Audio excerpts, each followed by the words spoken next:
So after having been to this Jewish cemetery just over here, we want to enter a church that is called Dominus Flevit, very important one, and one that we'll talk about shortly. But prior to entering, notice on this doorway, there is this large cross and 4 small crosses, the cross of Jerusalem, and this is a dead giveaway to the fact that this church, like many, is upkept by the Franciscans. Come.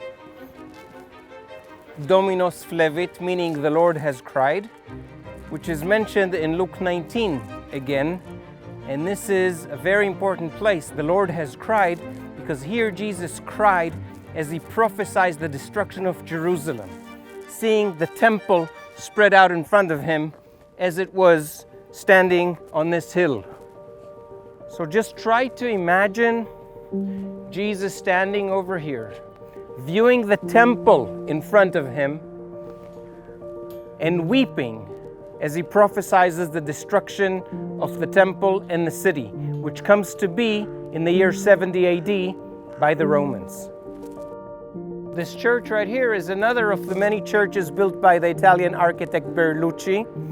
And we said that Berlucci likes to give interpretation to the text, and because the Lord wept, the church is shaped like a tear.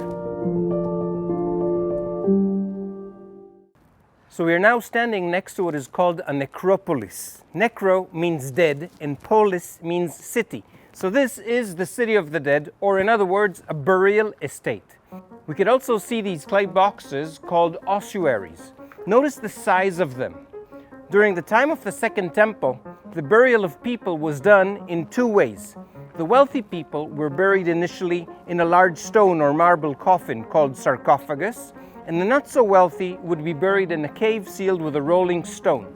In both cases, after about 1.5 years, the bodies would be taken out from either the cave or the sarcophagus, the shroud that wrapped them would be taken off, and their remaining skeleton is then folded into the ossuary. Now, it was made to precisely fit the largest bone of the human body, the femur.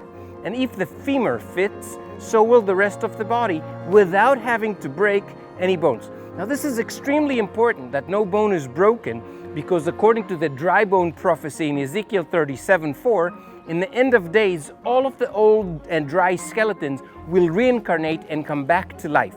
Since we will come back to life, we will be needing our bones intact. In fact, that is why it was so important that when Jesus was crucified, that no bone in his body was broken.